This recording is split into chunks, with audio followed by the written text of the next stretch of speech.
pero seguramente les queda la pregunta en el aire de si el obstetra utiliza para la determinación de la edad gestacional la ultrasonografía, o sea, la ecografía, o la fecha última regla, o el test de positividad del embarazo, etc.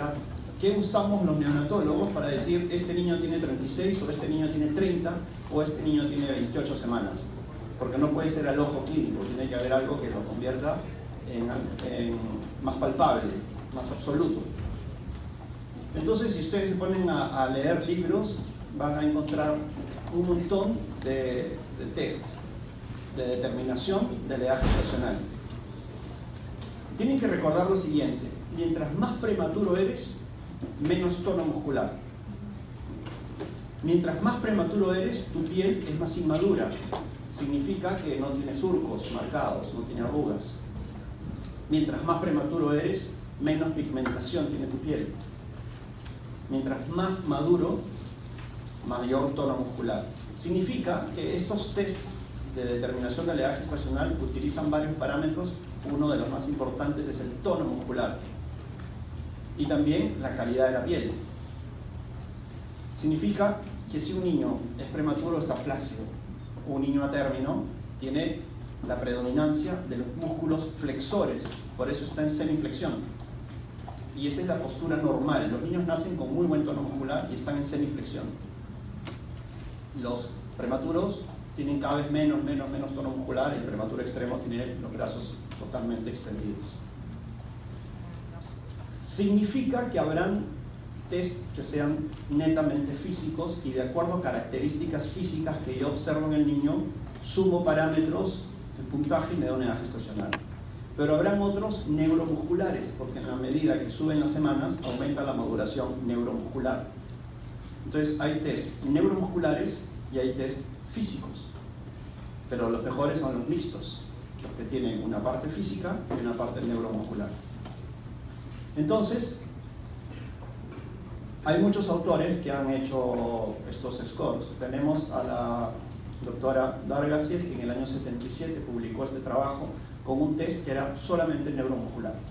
Y de acuerdo a la maduración neuromuscular, básicamente el tono muscular te daba una edad gestacional.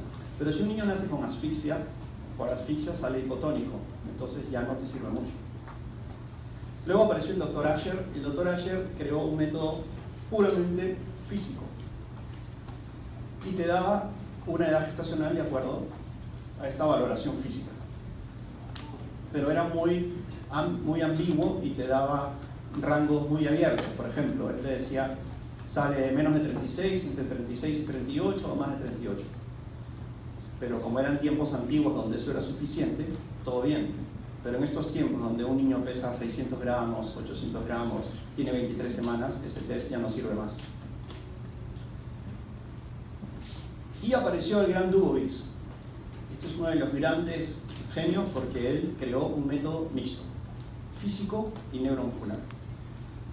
Sumó lo que había hecho Dargassier y lo que había hecho Asher y creó un método que tuviera 11 criterios físicos y 10 criterios neuromusculares. Este test ya no se usa, lo tendrían que buscar en libros viejos. Era muy preciso, muy riguroso, que tomaba mucho tiempo hacerlo porque eran 21 parámetros. Esto lo he escaneado de un libro viejo. Estos son los criterios neuromusculares que se basan fundamentalmente en el tono muscular. Vean, postura. Un niño totalmente extendido era 0 y un niño en total semiflexión le daba puntaje 4. Signo de la ventana es la mano sobre la muñeca, el ángulo final que tiene el niño. Entonces, de acuerdo a la angulación que encuentras, te da más puntaje. El rebote del brazo, que es el niño le pones la mano sobre le doblas el antebrazo unos segundos, cuentas hasta 10 y después lo abres y lo sueltas y regresa. Mientras más edad gestacional, regresa más rápido. El prematuro extremo lo abres y ahí se queda. ¿No? Entonces lo mismo ocurre con la dorsiflexión del tobillo, el rebote de la pierna, ángulo, eso lo tienen que ver en la práctica. Bueno, con sus profesores de práctica van a hacer estos métodos con el bebé ahí. Entonces, eso te da un puntaje, sumabas.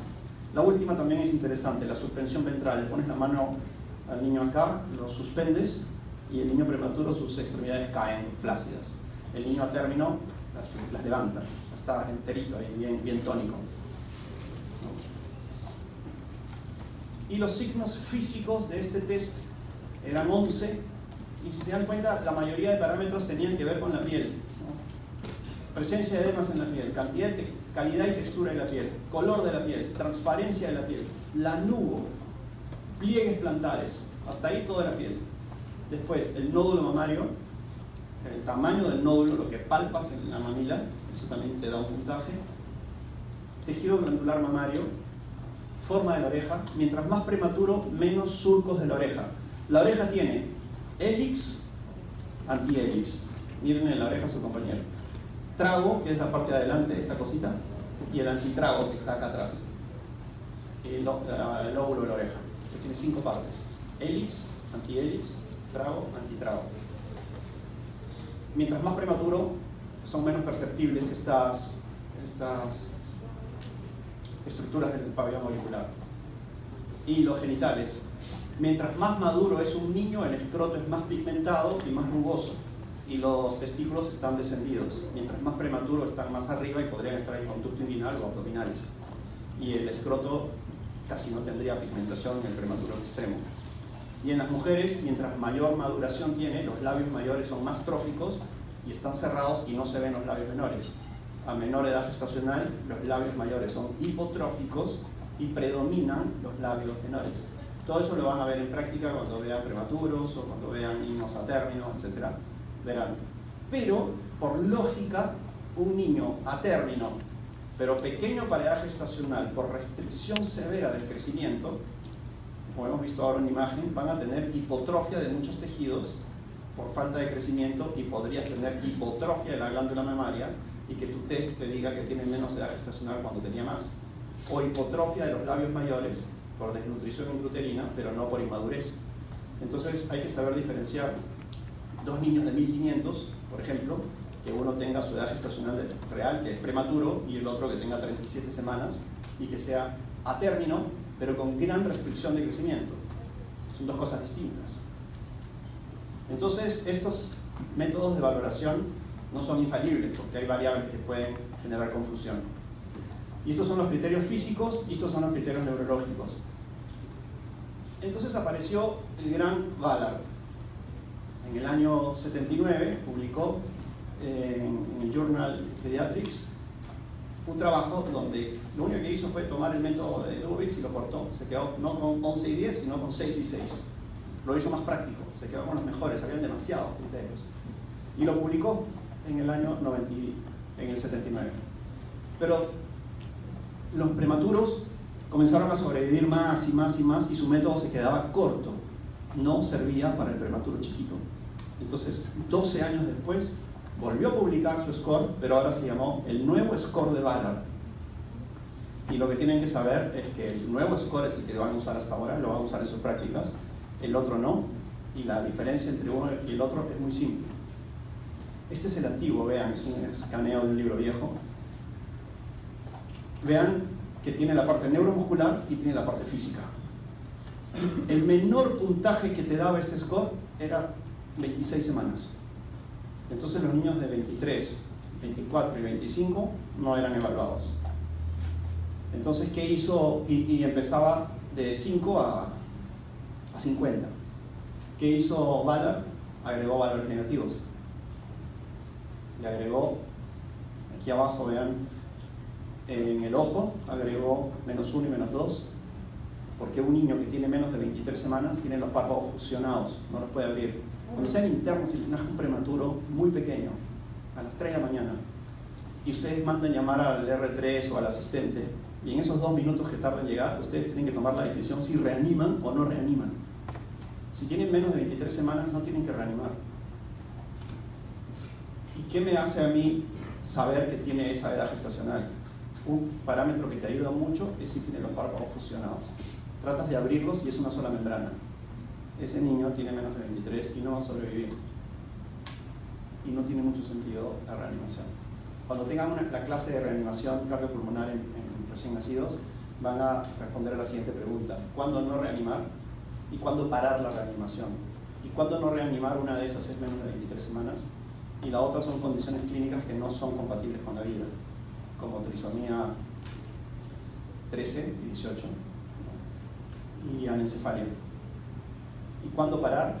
10 minutos reanimando y que no haya actividad espontánea cardíaca.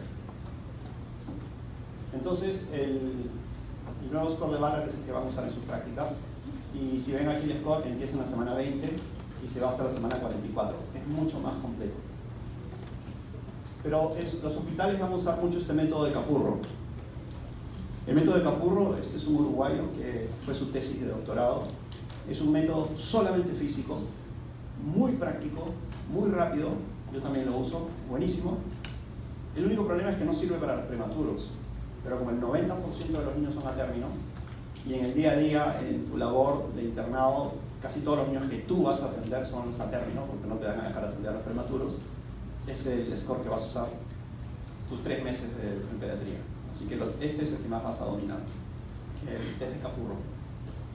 Es solamente físico y utiliza la oreja, de acuerdo a la información que dice ahí, la conformación de las curvaturas de la oreja, te da un puntaje que puede ser 24 como máximo. La glándula mamaria, eso tienes que palpar, ahí no se ve, sino se palpa, y de acuerdo al diámetro te da un puntaje. Después la formación de la areola, ahí sí, ahí se ve, no se toca, y de acuerdo del diámetro, la coloración, la presencia de los corpúsculos alrededor de la areola, te da un puntaje que llega hasta 15. La textura de la piel también te da un puntaje máximo de 20, y los pliegues plantares, o sea, los surcos, mientras mayor maduración tiene un niño, él tiene mucho más surcos, y puede llegar a tener, no se lee acá, pero parece que es 20 y tantos. Entonces, un niño que tiene el máximo puntaje en todo, lo marcas, se lo sumas a 204 y lo divides entre 7 y te da una edad gestacional. Cuando sean internos van a darse cuenta que sumas rapidísimo y 280 entre 7 es 40, ¿no? Entonces si te sale 273, tú ya sabes que son 39 semanas. Si te sale 287 o 286, ya sabes que es 41. Si te sale 266, ya sabes que son 38 semanas. O sea, ya con la práctica no estás usando una calculadora, sino rápidamente haces el cálculo mental. Pero siempre en todas las salas neonatales de atención de parto tienes una de estas pegadas en la pared. Entonces tú vas mirando y rápidamente sacas una edad gestacional.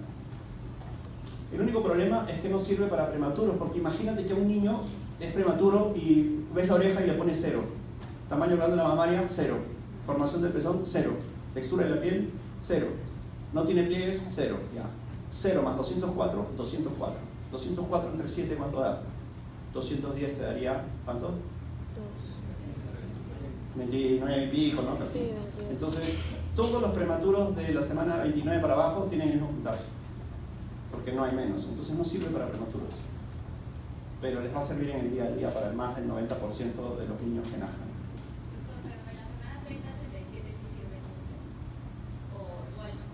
No, es mejor usarlo en la semana 36-37 para arriba.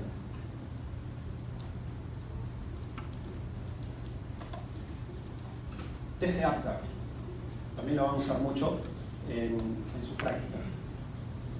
El test de Apgar no sirve para diagnosticar asfixia. No por nacer con Apgar 0 estás asfixiado. El Apgar solamente sirve para ver la adaptación inmediata a la vida extrauterina, nada más. El Apgar se hace al minuto de vida, a los 5 minutos, y si fuese necesario, a los 10, a los 15, a los 20. Pero normalmente es al minuto y a los 5 minutos. Salud. Y la palabra Apgar no son siglas de nada, son el apellido de Virginia Apgar. Ella era una anestesióloga, vean ahí la referencia, publicó su paper en el año 52.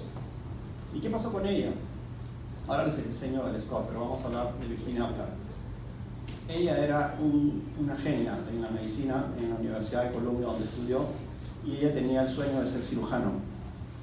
Pero el machismo que siempre reinó en la medicina, y que afortunadamente ya no es así, porque ahora predominan las mujeres, y en muchas promociones con gusto he visto que los primeros 5 puestos los ocupan mujeres, pero en esa época los hombres pensaban que la mujer no servía para médico. En mi promoción predominamos hombres. En la promoción de mi padre eran 3 mujeres y 200 hombres, y si retrocedemos un siglo, las mujeres no estudiaban medicina. Ahora hay más mujeres estudiando medicina. Ministra de Salud, mujer. Entonces, Whipple le dijo, no, tú no sirves, tú eres mujer, tú no puedes ser cirujano. Chao, ándate a anestesiología, anda en esta nueva especialidad que está saliendo. Y revolucionó la anestesiología. Y como ella atendía muchas cesáreas y lo que hizo fue un score para facilitar su trabajo, para hacer de una manera más objetiva la adaptación del niño, entonces creó el test de Apgar, lo publicó y nunca se imaginó la revolución que iba a tener su test, tanto así que un hospital cuando nace un niño hay dos preguntas: ¿qué sexo tiene y qué Apgar tiene? Es lo primero que se pregunta. Y a los padres actualmente te dicen, sí, mi hijo nació con Apgar tanto, ¿no? Entonces ella es Virginia Apgar. Además tuvo muchas otras actividades para los niños, ¿no? Tiene una maestría en salud pública en Johns Hopkins, fue nombrada profesor en la Universidad de Columbia y tenía una fundación para los niños con discapacidades, etc. Pregunta de examen, les voy a decir: un niño nace en tal condición, ¿qué Apgar tiene? Tiene 5 parámetros, es muy sencillo. El primero, frecuencia cardíaca. Tú le pones 0 si está en asistolia, 1 si está en 100 o menos, o digamos menos de 100, y le pones 2 si tiene 100 o más. O sea, en el examen les voy a poner recién nacido de 1 minuto de vida con frecuencia cardíaca 80 por minuto. Después viene la respiración. Si un niño no respira, es 0. Si un niño respira sin llanto, es 1. Y si un niño llora, es 2. Si llora, está respirando. Ya no tienes que evaluar más. Tono muscular, si nace atónico, 0. Hipotónico, 1. Hipertónico, 2. Entonces, si nace en semiflexión, es 2.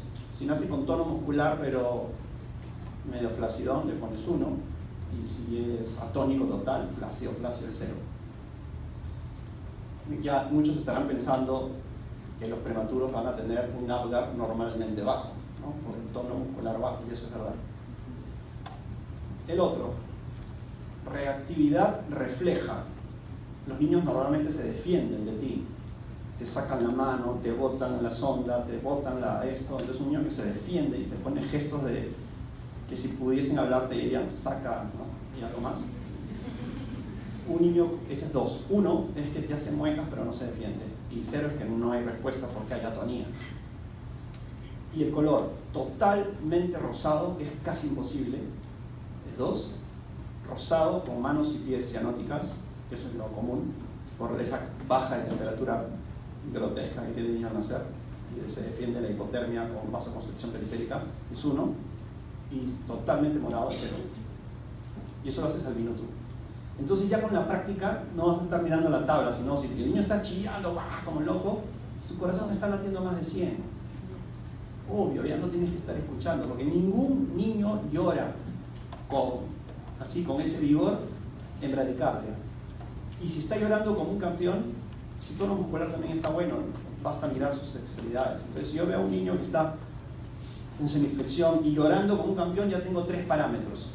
Entonces cuando me voy a acercar a tocarlo y comienza a defender, ya tengo el 4º parámetro. Y el color, lo miras. Mírale las manos y los pies. ¿Están moraditas? Sí, siempre van a estar moraditas. Por eso el Apgar siempre es 9. 9 al minuto, 9 a los 5 minutos. Y ese es el Apgar que van a hacer al minuto y a los 5 minutos. Entonces la gran pregunta es la siguiente. Bueno, esto es lo que les decía, que a menor edad gestacional el Apgar deja de ser tan exacto, ¿no? Ya. Esta pregunta la vamos a resolver ahora. Y una vez la puse en el examen y hubo un porcentaje importante de gente que la falló. Sentido común. Vamos a un parto, alguno de ustedes voy al parto en una práctica y le doy un cronómetro. Le digo, por favor, avísame al minuto. Ya, entonces van a hacer el niño y el que me ha acompañado está aquí con el cronómetro y dice, uy, ¿en qué momento lo activo? ¿En qué momento activo el cronómetro? Entonces la pregunta es, ¿cuál es el momento 0? ¿Cuál es el momento que significa nacer? Cuando cortamos el cordón. Coronar es cuando aparece media cabeza. en la vagina. Cuando sale todo el cuerpo, todo, cuando sale toda la cabeza hasta el cuello y ya el niño saca la cara, le ve la cara, o cuando llora. Entonces vamos a levantar la mano. Levanten la mano los que dicen A. Sin miedo, levántense, equivóquense ahora, porque en práctica van a hacer derroches si no saben esto. Levanten la mano los que dicen A. Ya. Levanten la mano los que dicen B. Ya. Levanten la mano los que dicen C. D. E. Ya. Vamos a empezar por los que han dicho E. Nace un niño con asfixia, nace flácido, ligas el cordón, no llora porque está con asfixia, te lo llevas a neo, lo intubas, ventilador mecánico, 3-4 días mejora, le sacas el tubo y el niño llora y dices, uy, nació. Entonces, esa no es. Cuando cortamos el cordón umbilical, desde hace bastante tiempo existe la práctica muy buena, respaldada por mucha evidencia científica y muchos estudios de que el clampaje tardío del cordón es bastante positivo para el niño porque aumenta sus niveles de hemoglobina y sus reservas de hierro a largo plazo y a corto plazo. Entonces, nosotros clampamos el cordón al 2 minutos, minuto y medio, en realidad cuando deja de latir. Entre minuto, minuto y medio, 2 minutos, dependiendo de cada caso, hacemos clampaje tardío. Y cuando clampas el cordón a los 2 minutos, el niño ya está en el pecho de su madre lactando. Ese niño ya nació. Al coronar, a veces corona y se regresa, porque es muy grande, porque hay distocia de hombros, etc. Y cuando sale la cabeza, a veces sale la cabeza y es un niño macrosómico con tremendos hombros y no sale. Y sale minutos después. La definición es cuando sale todo el cuerpo. Si sale encefálico, cuando sale el último pie, y si sale podálico, cuando sale la cabeza.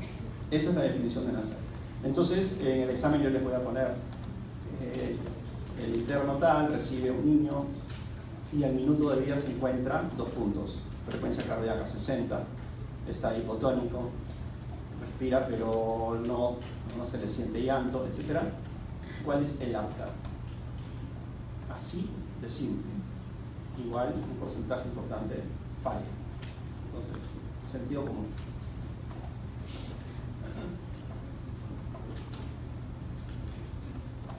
¿Qué significa edad gestacional? Desde el último periodo menstrual hasta que nace. Entonces, si es desde la fertilización, 266 días, si es desde la última regla, o sea, 14 días antes, 280. Son definiciones que no tienen mayor sentido, pero están en el sílabo que uno lo tiene que decir. Es 266 desde la fertilización y desde la última menstruación 2 semanas más. Crecimiento dijimos que es aumento del tamaño, incremento en el tamaño, el número y volumen de las células. Quiere decir que en las primeras 8 semanas, en la etapa embrionaria, el niño está formando todo nuevo, se está formando el corazón, los genitales, los ojos, todo, y de ahí en adelante todo lo ya formado va a crecer. Entonces, vemos aquí que tenemos la etapa germinal o preembriónica, la embriónica y la fetal, y en el cuadrito vemos que las primeras 8 semanas es la etapa embrionaria y después la etapa fetal hasta que el niño nazca.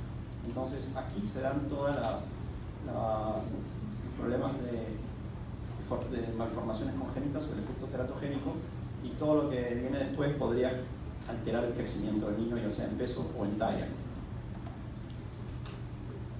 A ver aquí. Periodo fetal empieza entonces en la semana 9 y el niño va teniendo un montón. A ver, aquí yo les pongo un montón de información que ustedes ya la han visto en embriología, pero nos vamos a quedar con lo práctico para el curso. Por ejemplo, el vérmix gaseoso aparece más o menos entre la semana 17 y 20 y deja de producirse allá por la semana 41, 40, 41, dependiendo de cada caso. Entonces, si te nace un niño totalmente bañado en vérmix gaseoso, lleno de esta grasa, jamás vas a pensar que tiene 42 semanas. Así que eso es un indicador importante. La semana 23 dijimos que era edad de viabilidad, Los genitales pueden ser detectados en la semana 9.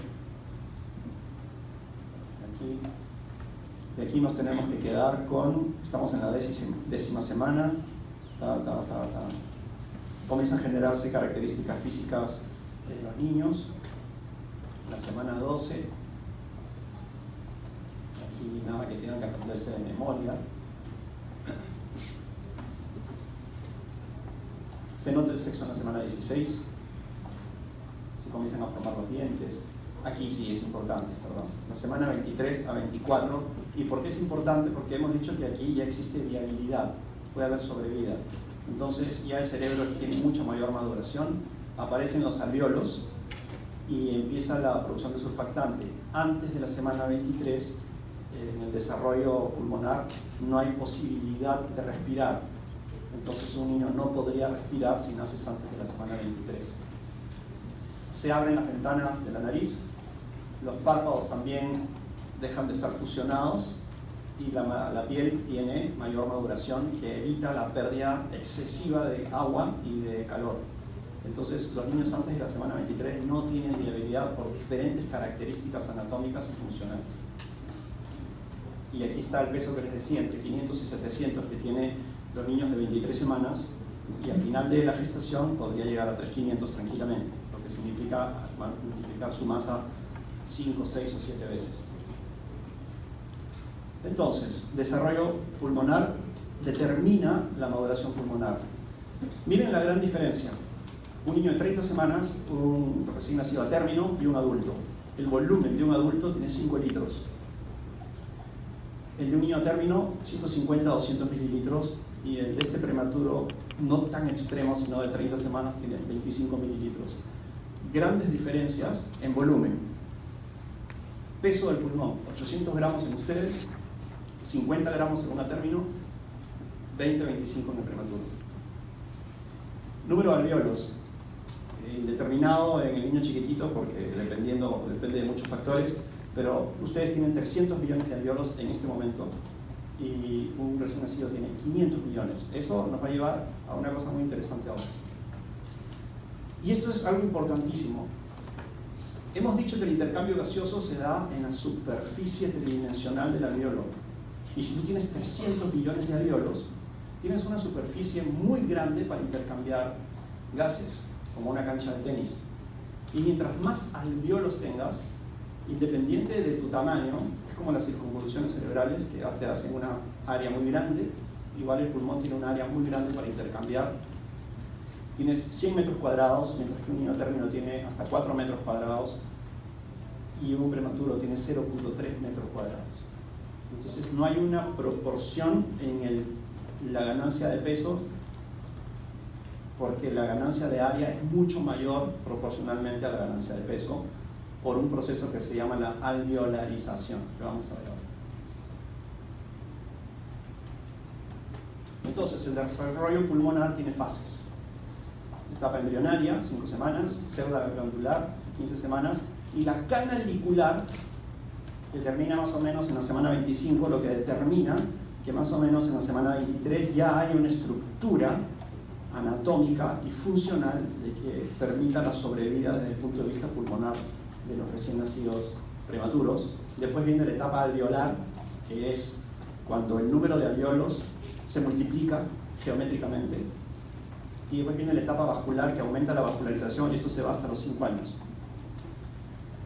Igual que la etapa alveolar. Quiere decir que nacemos con pocos alvéolos y van a comenzar a aumentar en número hasta la edad de 5 o 6 años, que vas a llegar a tener 300 millones. Vas a mantener tus 300 millones hasta los 25. Ustedes están en su mejor momento pulmonar. Y de ahí irremediablemente empieza el envejecimiento pulmonar a los 25 años y tu función pulmonar comienza a bajar, y si tú fumas, aceleras el proceso. Si vives en una ciudad contaminada, aceleras el proceso. Entonces, alguien me dirá, sí, la próxima semana les traigo esa curva muy interesante de cómo baja la función respiratoria de acuerdo a la edad. Una persona de 75 años tiene mucho menor capacidad pulmonar, pero su actividad física también es menor. Entonces, a veces ni te das cuenta si has llevado una vida sana puedes tener, como Luis Bedoya Reyes, que cumplió 100 años, no sé si lo vieron, dio un discurso en el Congreso, y tranquilo, pero si se daban cuenta de su voz, habla más despacio, porque él ya no puede darse un discurso muy rápido y con gran voz por su capacidad pulmonar limitada. Pero si él hubiese sido gran fumador, primero no llegaba a los 100 años, y dos, estaría con oxígeno y con enfisema pulmonar y no podría ni hablar. Es normal el deterioro pulmonar a partir de los 25 años, así que cuiden sus pulmones. Entonces, ¿qué pasa? Los niños nacen y comienzan a alveolarizar, o sea, aumentar su número de alveolos. Entonces aquí ven que esta etapa canalicular culmina entre la semana 23 y 25, y es aquí cuando se hace la viabilidad, el nacimiento de los prematuros. Y después ya viene la etapa alveolar y vascular, donde el niño aumenta el número de alveolos, y estos alveolos tienen que estar perfundidos, o sea, también aumenta la vascularización.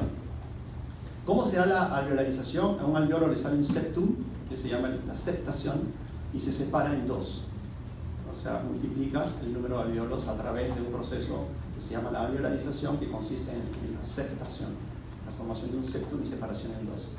Por eso que un niño, cuando tengan la clase de displasia broncopulmonar, que nace con este pulmón, con esta secuela fibrosa por la enfermedad de membrana hialina, con los meses va a mejorar porque la alveolarización le genera pulmón nuevo. Mientras que uno de ustedes con 25 años comienza a fumar y después de 20 años, ese pulmón fibroso no se va a recuperar nunca y van a tener enfisema pulmonar, fibrosis pulmonar, y irremediablemente van a morir de una consecuencia de esto y nunca se va a ver una mejora. Pero un niño chiquito sí mejora, porque tiene los primeros años de vida para recuperar su número alveolar, su superficie de intercambio gaseoso y su volumen pulmonar. Aquí están las fases con un poquito más de información. Pregunta de examen: ¿cuál es la fase en el desarrollo pulmonar a partir de la cual el niño es viable? ¿Ya? Estoy dando las preguntas ya. Aquí tienes el alveolo en una visión tridimensional, la perfusión y la ventilación. Alveolarización. Surfactante. Son proteínas que están dentro del alveolo y ya dijimos que rompe la tensión superficial, evita el colapso. Estabiliza el alveolo, disminuye la tensión superficial, mantiene el alveolo seco.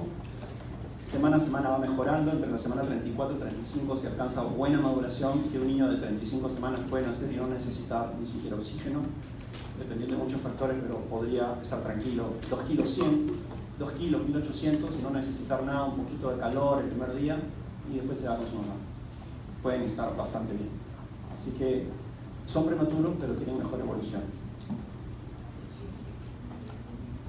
Bueno, más imágenes de lo mismo, ¿no?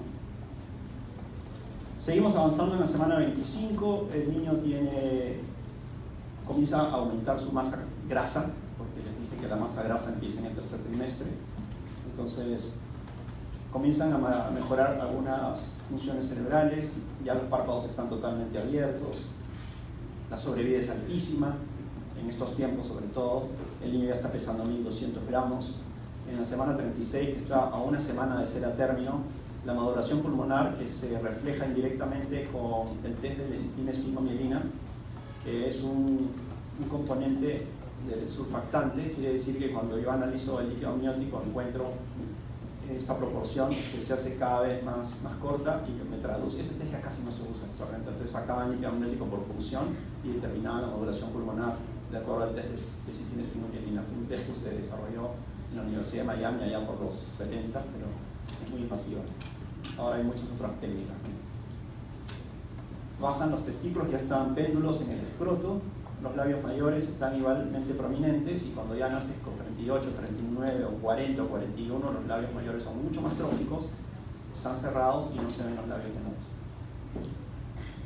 Ya en la semana 40 el escroto está rugoso, los labios mayores son grandes, las uñas están grandes también. Si tienen 42 semanas van a ver que los niños nacen con las uñas muy grandes, muy largas y teñidas de córnea. Entonces, en el periodo embrionario hay hiperplasia y en el tercer trimestre hay hipertrofia. Aquí simplemente para que vean cómo los órganos se van a formar en la etapa embrionaria y después, ya formados, todos van a crecer. El cerebro, ¿qué tienen que recordar del cerebro? Nacemos con un cerebro que es el 25% del cerebro que vamos a tener en la adultez. Entonces nuestro cerebro al nacer es la cuarta parte del cerebro que vamos a llegar a tener, pero nuestro cuerpo es 20 veces más chiquito. Entonces, y el primer año de vida el cerebro crece tanto que al año es el 66%. Y a los 2 años es el 80%. Por eso te dicen que la nutrición del primer año, los primeros 2 años de vida, es tan importante para el cerebro, porque el niño está yendo a 500 kilómetros por hora en carretera.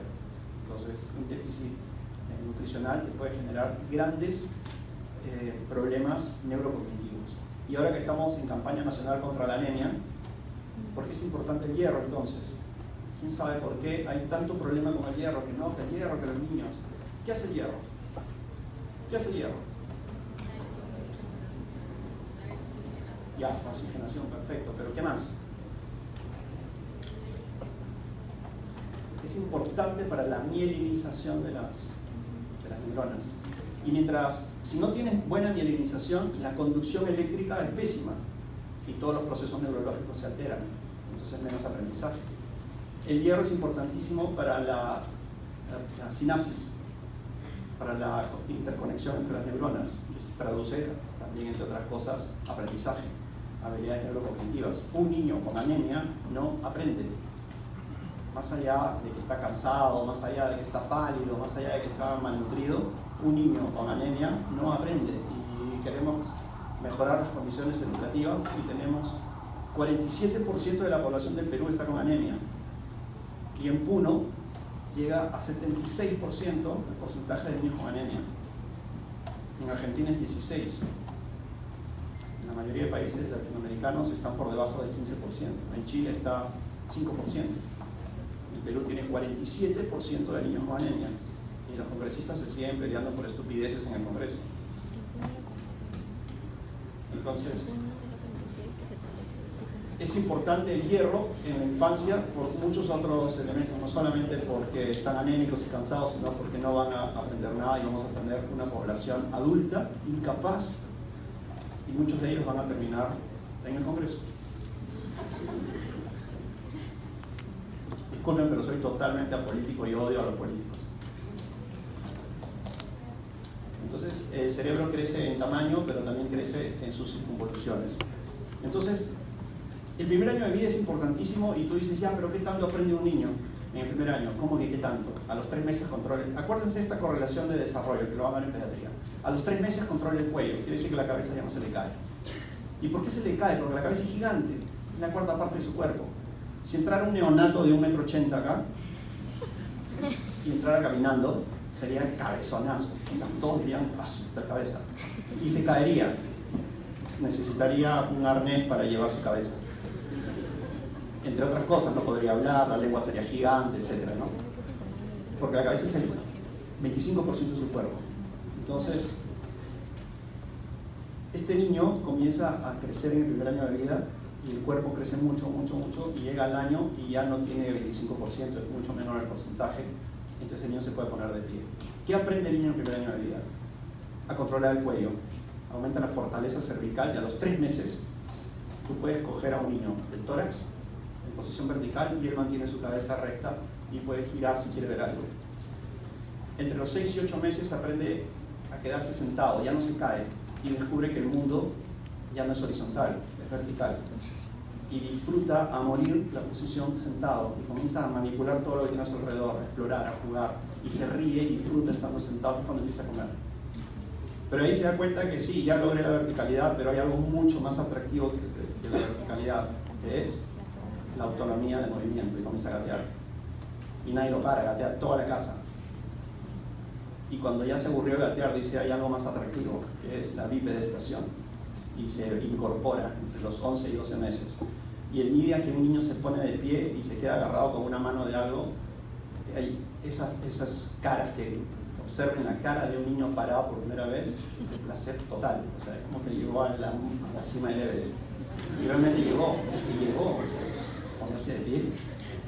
Y una vez que ya lo logró y cada vez que lo logra nadie le quita la sonrisa de la cara, viene otra cosa, es la marcha independiente.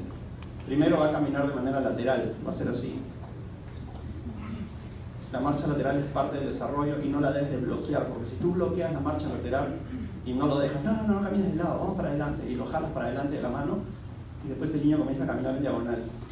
Y lo llevan al pediatra diciendo que camina chueco, y es porque no lo dejaron seguir sus fases del desarrollo, que es la marcha lateral. Y después el niño hará la marcha independiente alrededor de los 14 meses. El niño en los primeros 6 meses tiene los gagueos, con G, U, G, es etapa prelingüística. Después vienen los balbuceos entre los 6 meses y 12. Dice papá, después dice papá y después dice mamá. ¿Por qué dice primero papá antes que mamá? Para decir papá es muy fácil. Solamente cierras los labios y botas aire. No usas cavidad nasal. Para decir mamá tienes que usar cavidad nasal.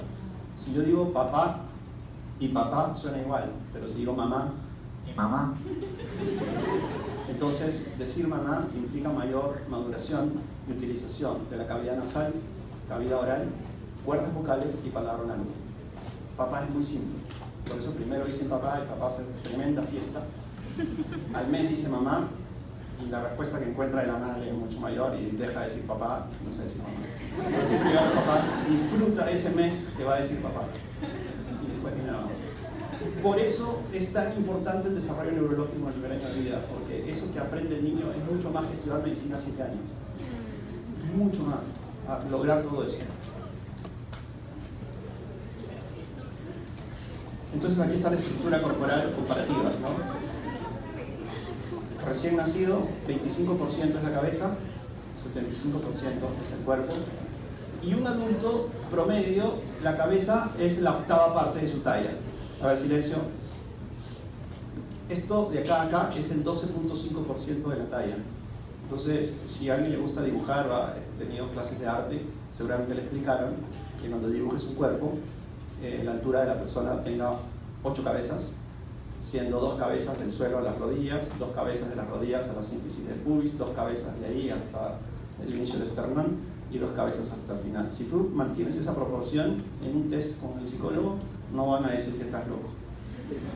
Vas a tener una estructura más o menos buena, ¿no? Una top model tiene una estructura de 9 cabezas, pero más o menos estamos en 8.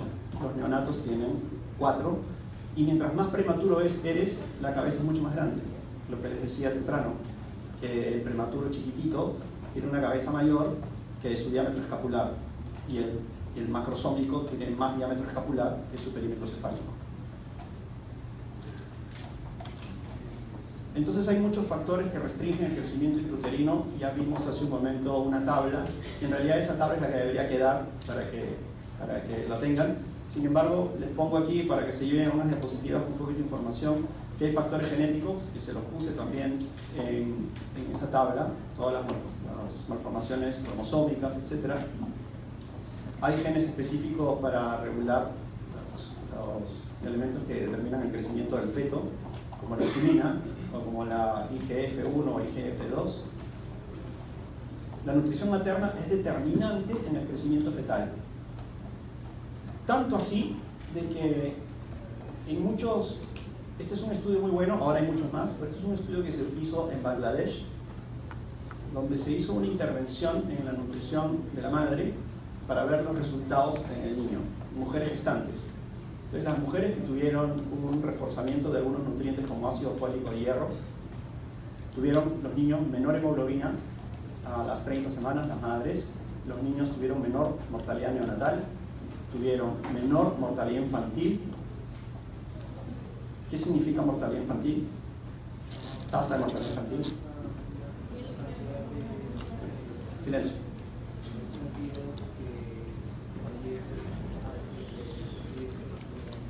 ¿De cuántos niños?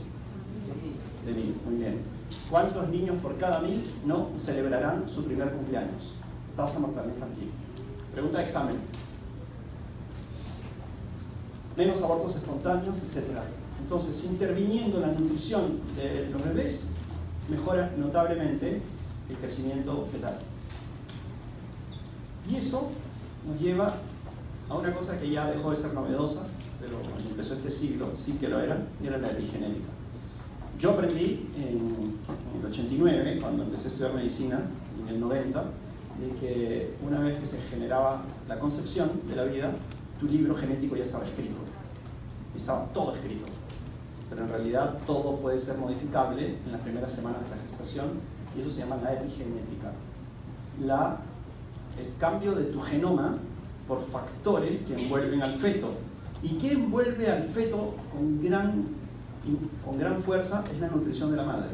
Eso se llama el epigenoma, el nutrigenoma, perdón. Entonces, la genómica nutricional está centrada en descifrar el mecanismo biológico de esta interacción, ¿no?, de el nutriente y la influencia sobre la salud del feto. Entonces acá encuentran que la exposición a estos nutrientes de la madre puede iniciar enfermedades crónicas en la adultez temprana.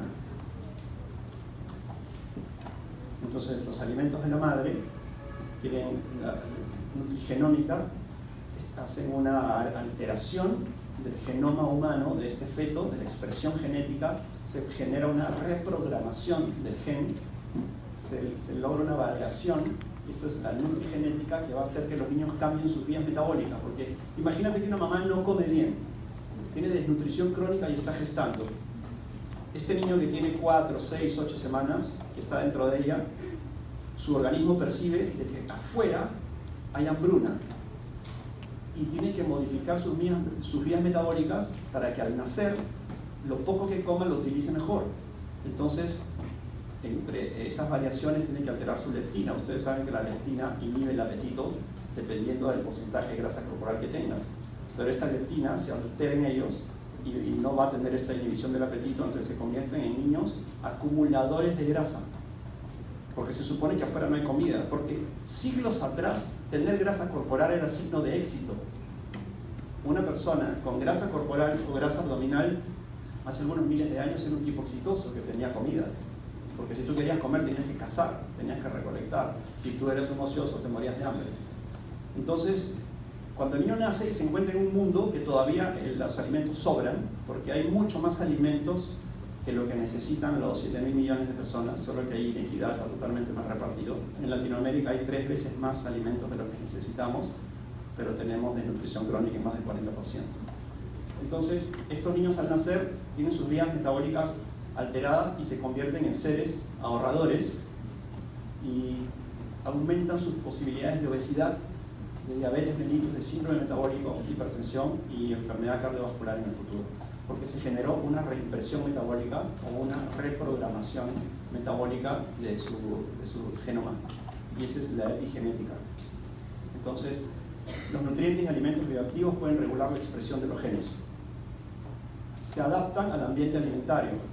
La habilidad de los nutrientes de comunicarse con el genoma es una característica esencial de la evolución de los organismos para adaptarse al terreno en el que están, pero la situación actual que tiene el planeta es totalmente anómala y ha sucedido tan rápido que el ser humano no ha tenido tiempo para adaptarse a esta nueva realidad, como por ejemplo el hecho de comer azúcar. La azúcar cristalizada, azúcar blanca que comen, hace 200 años no la comía nadie, era extremadamente cara, solamente los reyes comían azúcar. Si tú querías comer dulce, comías frutas, pero las frutas comías en cantidad moderada y ya tienen antioxidantes propios para cada fruta. Pero comer azúcar pura es algo que el ser humano no está listo para metabolizar. Lo mismo ocurre con la sal. Si tú le das sal a un bebé, agregada al sodio que ya tiene todo lo que come, sus riñones van a ser incapaces de eliminar este sodio y su presión va a estar permanentemente alta y estás generando un hipertenso futuro. El ser humano muy rápido ha cambiado sus hábitos y no está listo para metabolizar, y tarde o temprano ya está pasando, ya pasó. La gente tiene hipertensión, diabetes con 25 años, 30 años, 35 años. Entonces la relación entre la nutrición materna, la programación fetal y el inicio de las enfermedades crónicas está totalmente demostrado y es una realidad actual. Por eso es que todos los estados desarrollados trabajan mucho en la nutrición de la madre y la nutrición infantil, en toda la primera infancia, una alimentación saludable y con actividad física. Siempre hablo de Chile porque me gusta, he estudiado ahí y conozco sus políticas de salud. Hace muchos años que trabajan en la nutrición infantil y en la actividad física de sus niños y han logrado reducir mucho los índices de obesidad y pensando en que los resultados los van a ver dentro de 30 años o 40 años. Entonces el presidente actual no se va a llevar los laureles de lo que está haciendo, pero no importa, lo va a cosechar el presidente dentro de 30 años. Pero acá en el Perú no es así. Sacan a un ministro de salud y entra el nuevo y dice, no, borra todo lo que hizo el otro tonto porque yo quiero empezar de cero.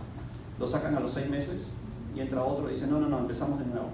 Y hace 50 años que estamos empezando de nuevo. Porque nadie continúa lo del anterior, porque todos quieren cosechar en sus 5 años el éxito de sus obras.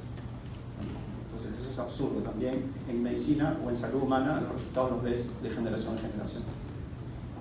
Entonces la experiencia de los nutrientes, la experiencia temprana, como la malnutrición, te da un riesgo del fenotipo, un fenotipo para la obesidad, un fenotipo para la hipertensión y la resistencia a la insulina, y te lleva a enfermedad cardiovascular, diabetes y síndrome metabólico en la adultez temprana. Entonces tenemos incluso los países con mayor desnutrición crónica en el mundo son India, Nepal y Bangladesh. Pero miren que en la India en el 2000 ya tenías 31 millones de personas con diabetes y se calcula que van a tener casi 80 millones en el año 30.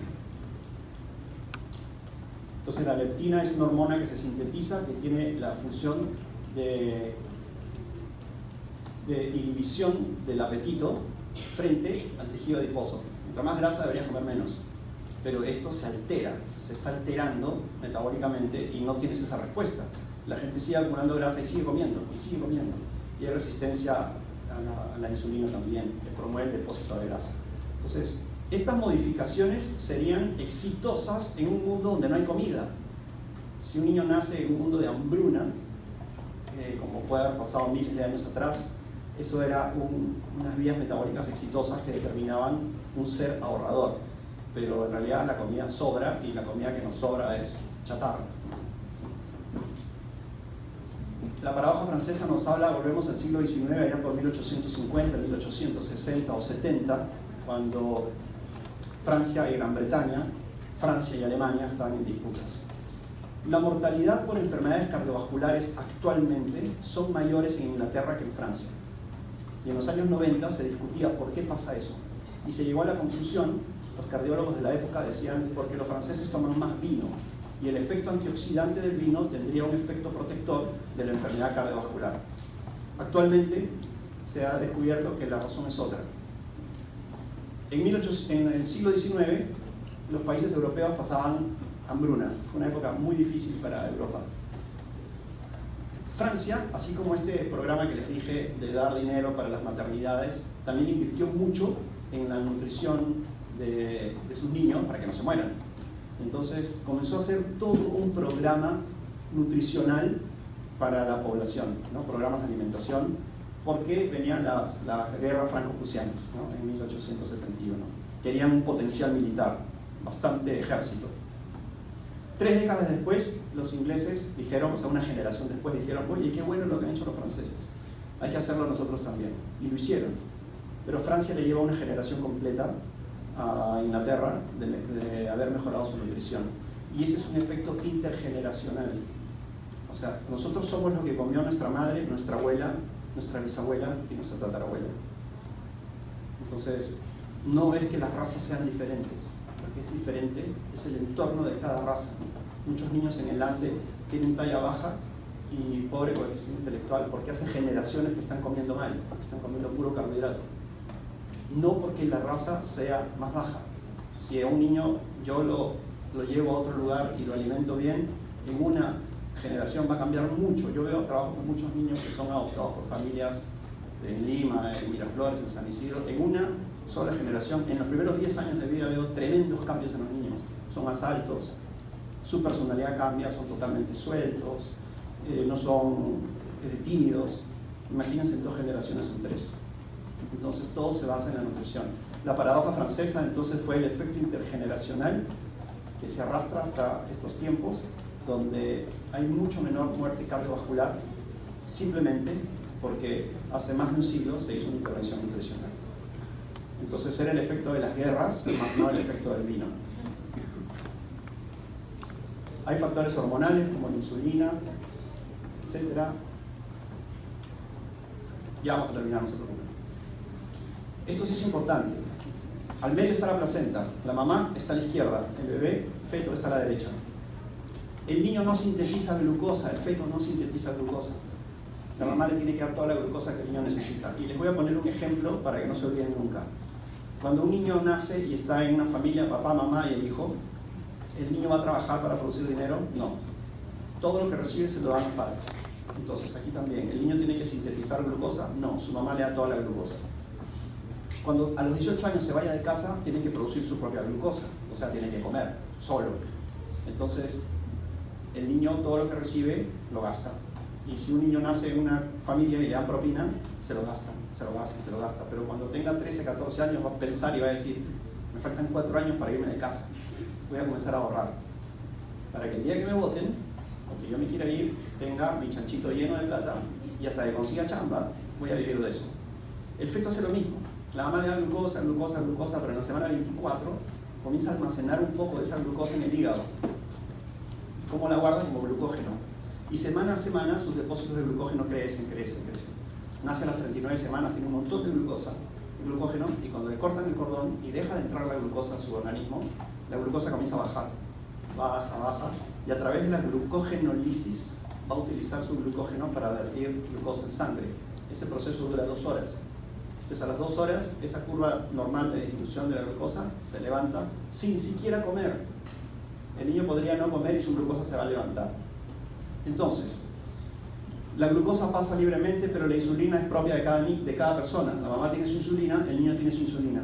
Si la mamá es diabética y tiene mucha glucosa, y le pasa mucha glucosa a su feto, el niño va a tener mucha insulina para defenderse. Y va a estar euglicémico a expensas de hiperinsulinismo. Y la insulina es una de las hormonas de crecimiento más importantes del feto. ¿Cuál es la consecuencia de tener diabetes y gestación y no controlar tu diabetes?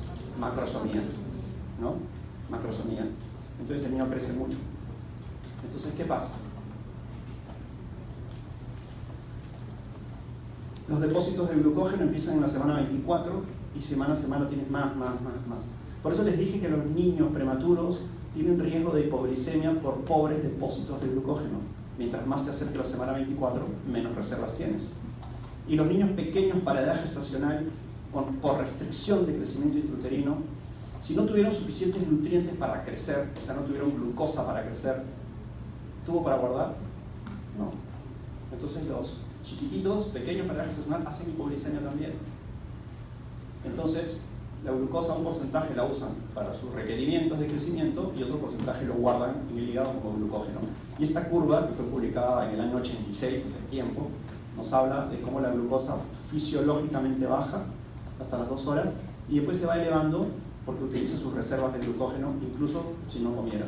Y ese 18% de grasa corporal es una reserva calórica que también la va a utilizar al inicio de la vida para suplir la ausencia de una perfecta lactancia. Porque el calostro es casi puramente proteínas.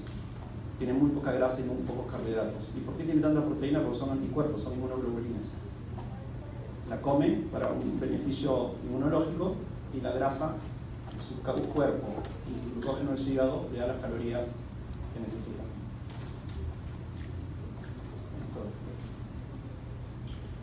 La edad materna es importante, entonces, como hablábamos temprano, miren, esto es muy interesante, a mayor edad de la mamá, sobre todo para las doctoras, ¿no? Que por la profesión van posponiendo, van pateando la maternidad y la van dejando para después. No la pospongan tanto, tampoco tengan hijos ahorita, pero siempre hay mamás, levanten la mano a las mamás. Una, ¿solo una? Te felicito por ser mamá y estudiar medicina. Difícil, ¿no? ¿Tienes 1 o 2? Bueno, tú no vas a tener ese problema. Miren cómo baja la fertilidad por la edad y cómo suben los abortos espontáneos con la edad. ¿Y cómo la llevamos, cómo la tenemos los hombres? Esta es la curva de hombres. Acá tienes el odds ratio, o sea, el mayor riesgo de tener niños de bajo peso, ¿no? LBW es bajo peso al nacer. Un hombre de 55 años tiene 1.2, claro, más, pero un tanto más, ¿no? Y tú puedes ser papá a los 60, a los 70. O sea, realmente ser mujer y todos deberíamos rendir tributo a eso, ser mujer es mucho más difícil que ser hombre. Nosotros tenemos una menstruación todos los meses. Nosotros no tenemos que lactar, no tenemos que parir, no tenemos que cargar una gestación 9 meses. No nos tenemos que depilar. Bueno, algunos lo hacen, pero la gran mayoría no. Por eso la mujer tiene mayor tolerancia al dolor que el hombre y mayor capacidad física de resistencia que el hombre. El hombre tiene más fuerza bruta, pero la mujer tiene más resistencia y más capacidad de selección. Se hizo un estudio muy interesante en una universidad en Estados Unidos, donde contrataron a 2 modelos, hombre y mujer, físicamente lindos, y tenían el siguiente trabajo. Cada uno de ellos tenía que entrar al campus universitario gigante, ponerse en algún lugar, y el chico mirar a la chica un buen rato, hacerle contacto visual, después acercarse y decirle: oye, ¿sabes qué? Te he estado mirando, me gustas y quiero acostarme contigo. Y lo mismo decía la chica. Le dijo a 100 hombres y él le dijo a 100 mujeres. Veamos en los hombres. ¿Qué porcentaje de hombres creen que dijo vamos? 98%. Uno le dijo: me encantaría, pero me caso mañana. Y el último se asustó y se fue. Pero la gran mayoría atracó. Las mujeres, del 100%, ¿cuántos aceptaron? 30, 40%. Cero. El 100% levantó la mirada y dijo: ¿cuál es la broma? ¿Qué pasa acá? Esto no es verdad. ¿No? Entonces, la testosterona embrutece. No, recuerden esto, la testosterona embrutece, te vuelve bruto y tosco y bestia, y en tiempos actuales es así. El hombre, cuando quiere lograr un objetivo sexual, se vuelve bestia y muy fuerte, y ahí viene la agresión a la mujer y la violación y todo. El hombre no tiene la capacidad de seleccionar. Cualquier mujer que le diga vamos, dice vamos. Pero la mujer no, porque la mujer tiene que seleccionar al mejor. O cuando ves en la calle una perrita en celo y que la siguen 14 perros, ¿al primero le baja la cadera? No, mátense y el más fuerte me pisa. Y sus crías van a ser metabólicamente fuertes y físicamente fuertes. Ella no quiere procrear perritos del más débil. Entonces esa capacidad es biológica, es cerebral. La mujer tiene capacidad de serenarse y decir no. El hombre no, el hombre lo que sea. Igual ocurre con los animales. Entonces la testosterona te embrutece. Y hay un momento en la vida del hombre en que nuestra inteligencia se acerca un poquito a la de la mujer, por pocos minutos. ¿Cuál es? Bueno, no. Creo que es cuando... Después de... ¿Cuándo te vienes? Baja la testosterona. A las chicas, ahí observen la conducta de sus enamorados, o si los quieren o no. Ahí no pueden mentir, están expuestos emocionalmente. Si no te quiere, lo único que va a querer es pararse y quitarse. ¿Es verdad o no? Si sí la quieres, no te quieres separar en ese momento. Ahí el hombre pierde la bestialidad de la testosterona, porque ya llegaste. Se acabó el placer, se acabó el placer. Hasta la próxima carga. Vuelves a hacer lo mismo. Esos minutos es una ventana de oportunidad. Yo no debería decir esto, ya estoy dando la información al enemigo. Pero ya lo puedo decir, ya estoy mayor que ustedes. Y para que se cuiden las chicas también. La capacidad de mentira del hombre cuando la testosterona es alta es impredecible. Todo te van a decir, que te aman.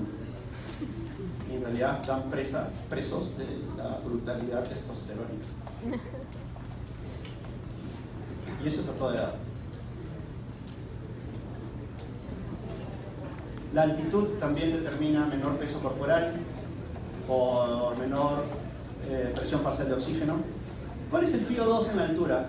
4.000 metros de altura. ¿Cuál es el FiO2? ¿Cuál es el FiO2 en la altura?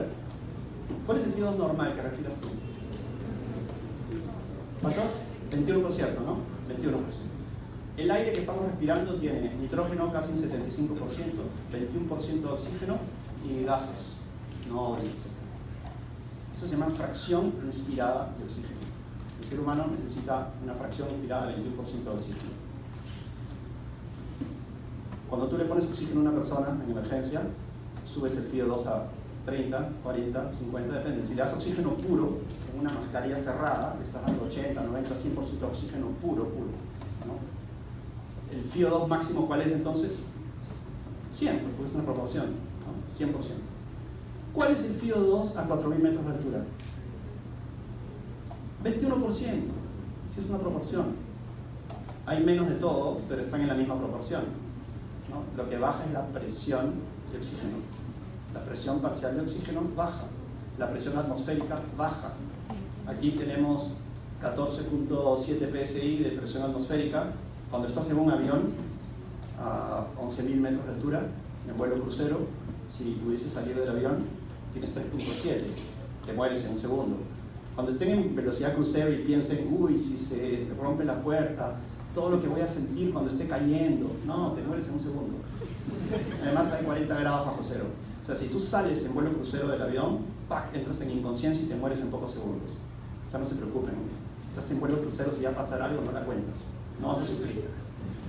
Es inmediato. Entonces, eso es lo que pasa en la altura. Hay menos presión parcial de oxígeno y los niños nacen con unos 200 gramos menos. El tabaco también determina restricción de crecimiento. El tabaco, el cigarrillo, tiene 68.000 químicos tóxicos, que no solamente la nicotina, un montón. ¿A quién le gusta vapear? Vapeadores. Uno, otro, tenga miedo, sus amigos los conocen. Y a los vapeadores, las firmas, las empresas dueñas de los cigarros electrónicos son las mismas que hacen cigarrillos. Marlboro, todas tienen vapeadores. Es un recurso que han encontrado para toda la campaña antitabaco. O sea, ellos siguen ganando igual. Y son igual de no son igual de tóxicos, pero son muy tóxicos. No vapeen delante de los niños, porque tienen un efecto terrible sobre ellos. Ese vapor que bota, y todavía no hay una ley para eso. Puedes vapear en muchos lugares públicos y debería estar prohibido. ¿Y el porrito qué tal? ¿Qué creen? La marihuana. ¿Qué pasa si eres fumador pasivo de la hierba? Te puedes hornear y te vas a comenzar a reír como un loco. Eso es falso. Cuando alguien comienza a reírse porque alguien está fumando al costado, está fingiendo. El humo de la marihuana no te da el efecto de fumarla, pero sí aumenta tu riesgo de cáncer. Mucho más que el tabaco. El fumador pasivo de marihuana tiene mucho más riesgo de cáncer que el fumador pasivo de tabaco. Así que no se confíen de la hierba.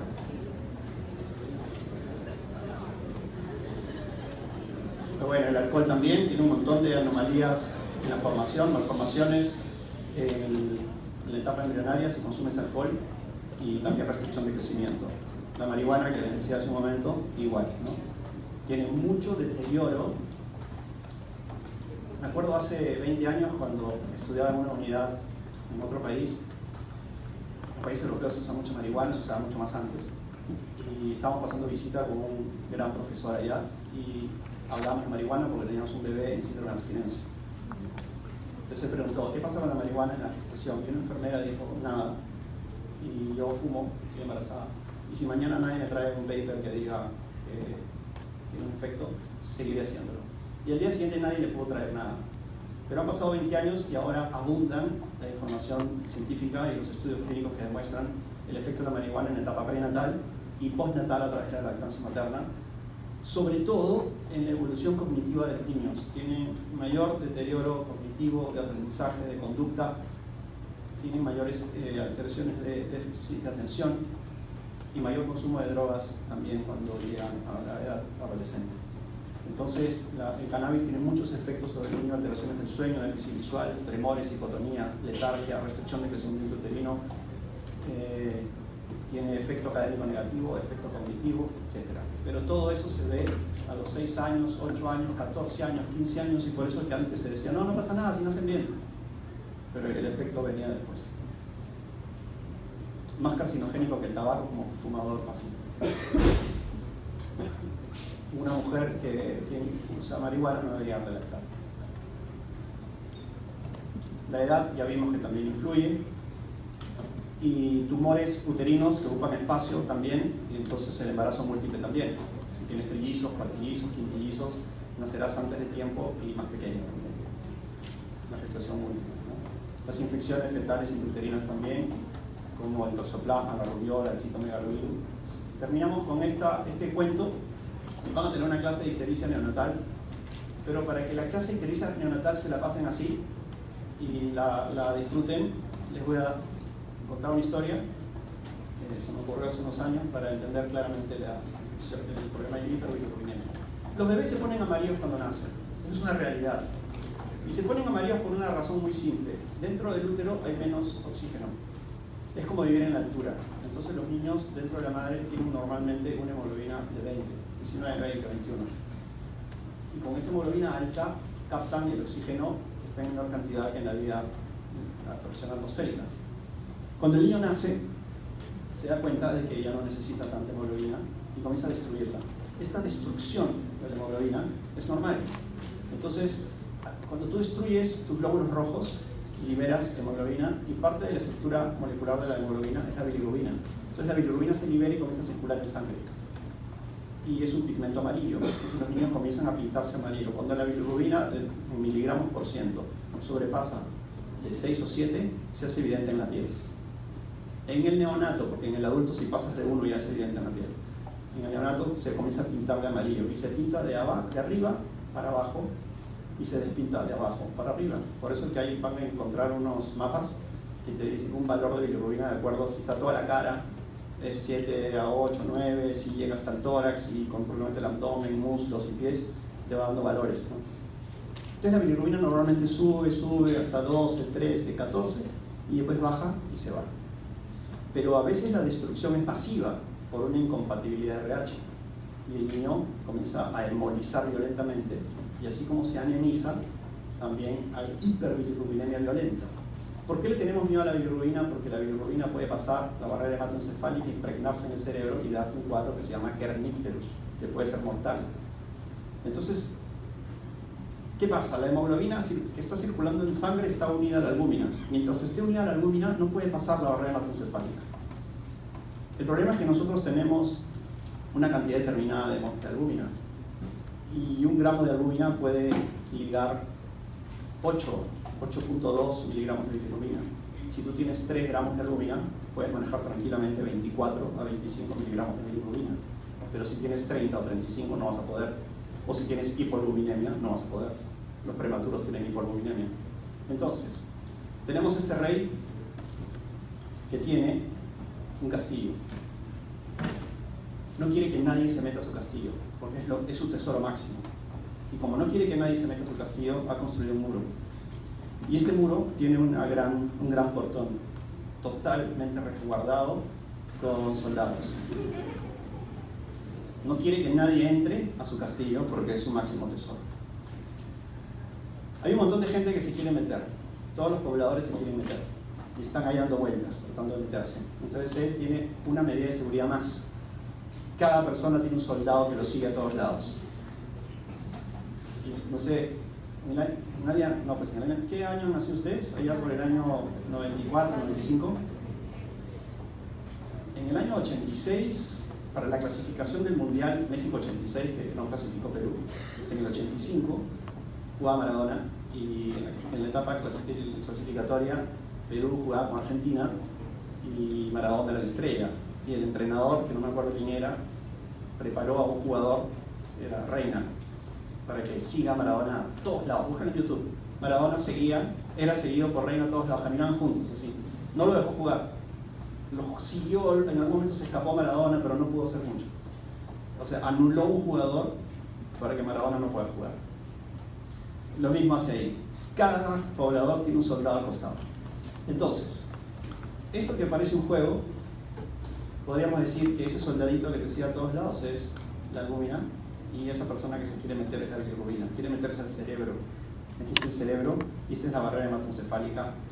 La barrera hematoencefálica tiene maduración. Si está madura, no va a pasar la albúmina como la bilirrubina. Pero ¿qué puede pasar? Si la barrera hematoencefálica está dañada por hipoxia, por sepsis, por hipotermia, por hipoxia, por hiperoxia, por frío, o inmadura por prematurez, es permeable y la bilirrubina se puede pasar. O puede pasar también que haya demasiada gente y que no tenga suficientes soldados, porque la bilirrubina libre se pasa, la bilirrubina unida a la albúmina no. Entonces, si yo tengo demasiada gente, que en la realidad médica sería demasiada bilirrubina, incapaz de ser ligada a la albúmina, o sea, por destrucción masiva, por destrucción por incompatibilidad RH, entonces hay demasiada bilirrubina y va a pasar. O puede ser que tengo bilirrubina en rangos fisiológicos, pero tengo poca albúmina, como algún prematuro, un niño con sepsis, hipoalbuminemia, y la bilirrubina no muy alta puede pasar. O puede ser que la bilirrubina no está muy alta, que la albúmina está normal, pero la barrera hematoencefálica está debilitada por infecciones, por hipoxia, por acidemia, por prematurez, etc., por hipotermia, asfixia. O puede ser que se junte todo como en los prematuros. El prematuro chiquitito está séptico, hipóxico, acidótico, hipotérmico, y estos niños entonces tienen mucha bilirrubina, poca albúmina, y su barrera hematoencefálica está dañada. Entonces el prematuro es una de las grandes víctimas de la hiperbilirrubinemia. ¿Cuál es el mensaje para su internado? No todo niño amarillo está en un momento crítico, depende del entorno. Porque si a mí llega un interno y me dice, Gustavo, este niño está muy amarillo y tiene sus bilirrubinas en 18, yo le voy a decir, espérate, ¿cuánto empezó a nacer? 3.500. APGAR 9.9. ¿Toma leche materna? Sí. ¿Toma bien? Sí, como un campeón. Ya. Tono muscular adecuado. Entonces el niño no está acidótico, no está séptico, no es prematuro, está hidratado. ¿Cuál es su grupo sanguíneo? O positivo, y mamá, O positivo. No hay incompatibilidad sanguínea, o sea, no hay de factor ni de grupo. Y ese niño, y si está todo vigoroso, tiene más de 3 gramos de albúmina. Y sus 18 miligramos de bilirrubina están totalmente ligados. No le va a pasar nada. Pero otro interno me dice, mi paciente tiene también 18 de bilirrubina, pero nació con 2 kilos y es a término. Y su APGAR fue 1,4. Está con oxígeno, está en una incubadora, recibiendo antibióticos porque está séptico. Es el mismo escenario. Ahí tengo que tomar otro tipo de acciones.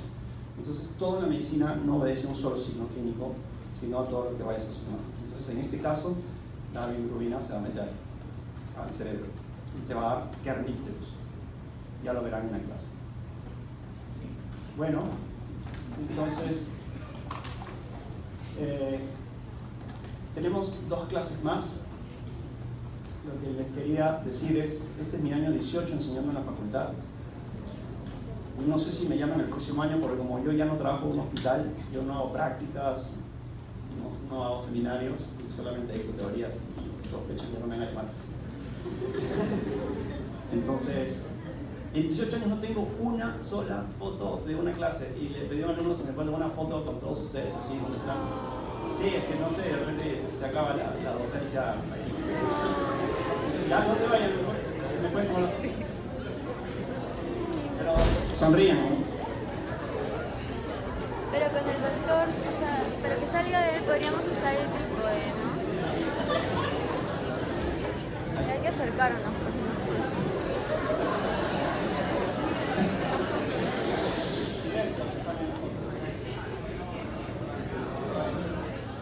Toma de allá también. Y después vamos a hacer.